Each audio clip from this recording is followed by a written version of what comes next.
सकाळी सकाळी मुलांच्या बॉटल भरून उरलेलं पाणी मी असं जगमध्ये काढून ठेवलं आणि मिस्टर नाईट शिफ्ट करून येताना थोडंसं सामान घेऊन आले होते. कारण आता महिना संपत आला, पण आम्ही असंच किराणा वरचेवर आणून खातोय. आम्हाला काही डीमार्टला जायला जमतच नव्हतं, म्हणून हे थोडं सामान त्यांना मी एकदाच आणायला सांगितलं. तर ते घेताना कुठली वस्तू नीटनेटकी बघून घेत नाहीत. म्हणजे ही जी टाटा अग्नी आहे ना, ही जरा जास्तच डार्क, जास्त स्ट्रॉंग आहे. थोडंसं जास्त टाकलं तर चहा जास्त कडू होतोय ना, चहा पावडर जर जास्त पडली तर.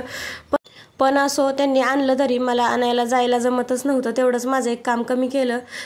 आणि नंतर मग हे बाकी सामान पण ते घेऊन आले होते. सकाळी सकाळी मग मुलं हेच खाऊन गेले होते, चहा आणि टोस्ट. शौर्यपुरती एक चपाती केली होती मी आणि मटकीची भाजी त्याला टिफिनमध्ये दिली होती. तर त्याला टिफिनमध्ये देऊन थोडीशी उरली होती. त्याचबरोबर भात करून घेतला. एक चपाती करून मी बाकीचं तसंच ठेवलं होतं.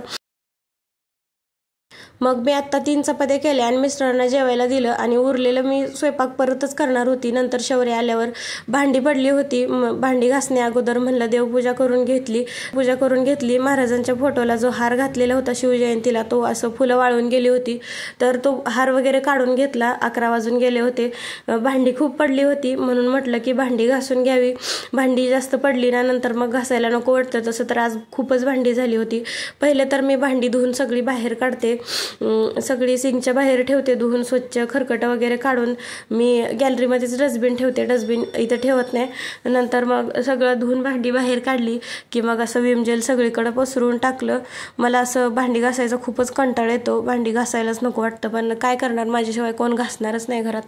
नंतर मग सगळी भांडी घासून सगळं असं स्वच्छ करून घेतलं. सिंकच्या आजूबाजूला जे व्हाईट दिसतंय ते व्हाईट सिमेंट मी स्वतः लावलेलं आहे. सिंक आमचं खूप गळत होतं, सिमेंट आणलं आणि व्हाईट सिमेंट लावलंय असं चारी बाजूनी. आता ते गळत नाही, पण दिसायला थोडंसं वेगळं दिसतं ते, पण आता गळत तरी नाही. कारण ते वरचं भांडी घासून झालं की खालचं पुसायचं, ते खूप माझं त्रासदायक होतं माझ्यासाठी. असं भाड्याच्या घरात राहायचं म्हणजे कुठेही गेलं तरी काही ना काही त्रास सहन करावाच लागतो. नंतर मग भांडी वगैरे सगळी स्वच्छ धुवून घेतली आणि मग स्वच्छ अशी भांडी धुवून घेतली. भांडी धुवून झाली की मी भांडी खाली ठेवते, कारण किचन ओटा छोटा आहे, एवढा पण छोटा नाही, पण लागतं बाकी स्वयंपाक करायला वगैरे. मग एक शर्ट अंतरला खाली जुना आहे मिस्टरांचा, तर त्या शर्टवरती ठेवलं आणि आणलेला जो किराणा सामान होता तो मला भरून ठेवायचा होता. नंतर एका भरणीमध्ये मी पोहे भरून ठेवले आणि उरलेलं जे सामान आहे, भरण्या वगैरे भरून उरलेलं सगळं सामान मी ह्या पिंपात ठेवते. हा पिंप माझ्या लग्नातला आहे, मी आणला येताना. तर बाकीचं जे थोडं सामान उरतं ना पिशव्यांमध्ये, तर मी ह्यातच टाकते, जेणेकरून ते एकाच ठिकाणी सगळं सापडतं. भरण्या भरायच्या वेळेला एखादी भरणी संपली की डायरेक्ट पिंपात गेलं की ते भेटतं. नंतर इथं तिथं शोधायची गरज पडत नाही. नंतर मग तूर डाळ वगैरे भरून ठेवली, त्याचबरोबर मूग डाळ भरली. मूग डाळ पहिली होती ती छोट्या भरणीत काढली आणि दुसरी मोठ्या भरणीमध्ये भरून ठेवली. बाकी मग हे शेंगदाणे वगैरे भरून ठेवले. त्याचबरोबर बेसन आणलं होतं त्यांनी, साखर आणली होती. चहा पावडर काय भरायची गरज नव्हती, चहा पावडर मी परवाच आणली होती. नंतर मी थोडेसे शेंगदाणे खाऊन बघितले, म्हणजे कळतं ना ओले आहेत का जास्त, किंवा उन्हाला लावायची गरज आहे का, ऊन द्यायची गरज आहे का, म्हणून थोडेसे खाऊन बघितले. त्याचबरोबर साबुदाणा पण आणला होता, तर साबुदाणा मी भरून ठेवला. पहिला साबुदाणा बाजूला काढला होता, तो वरती आणला आणि खाली नवीन साबुदाणा भरून ठेवला. साखर आता 2 किलो आणली होती, कारण आता महिना संपत आलाय. आम्ही 4 किलो आणतो, पण आता महिना संपत आलाय, 2 किलो इनफ होते, म्हणून तेवढीच तशीच ठेवली मी कॅरी बॅगमध्ये. त्याचबरोबर त्यांनी बेसन आणलं होतं, तर बेसन ना सुट्ट घेण्यापेक्षा हे जे सम्राटचं बेसन आहे ना, हे खूप छान आहे बेसन. नंतर निरमा साबण वगैरे ते बाथरूममध्ये ठेवायला काढलं. नंतर तेल वगैरे ह्यातच ठेवून टाकलं मी. नंतर टोस्ट वगैरे ते मी एका डब्यात भरेन नंतर फोडल्यावर, पण आत्ता तर मी यातच ठेवून टाकलं. नंतर मग सगळं घरातला पसारा वगैरे आवरून घेतला, सगळे डबे जिथल्या तिथं ठेवून टाकले. आणि नंतर मग इथं काही थोडंसं सांडलं होतं, डाळी वगैरे पोहे भरताना, साबुदाणा वगैरे, तर ते झाडलं, सगळं झाडून भरून काढलं सुपलीमध्ये. आणि नंतर मग मी फरशी आत्ताच नाही पुसत, निवांत मुलं आली आणि मुलांना खायला चारून स्वयंपाक वगैरे करून नंतर त्यांचा अभ्यास करून झोपवते आणि मग मुलं झोपल्यावर फरशी पुसते. तर भाजी थोडीशी कमी वाटली म्हणून भात काढून घेतला आणि डाळ लावली कुकरला. डाळ कुकरला लावून मी स्वराजला आणायला गेले किचनमध्ये. नंतर त्याला घेतलं आणि मग घरी आले. त्याला घ्यायला मी 12 वाजता जाते.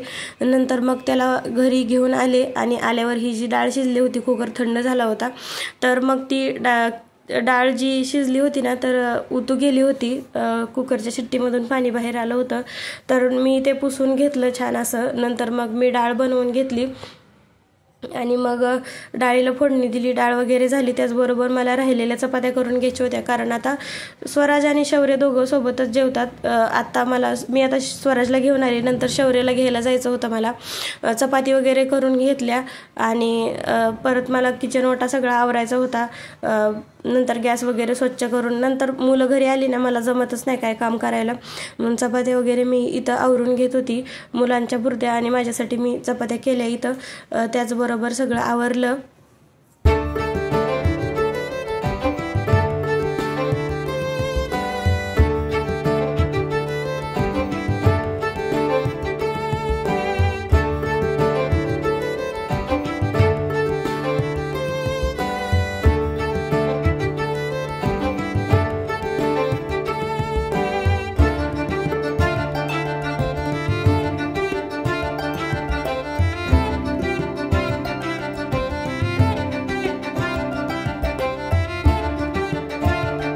नंतर 1:45 वाजता मी शौर्याला घ्यायला गेले, त्याला घेऊन घरी आले आणि नंतर जेवून वगैरे मुलं झोपली. नंतर मग मी संध्याकाळच्या वेळेला हे चुरमुऱ्याचे लाडू बनवले होते.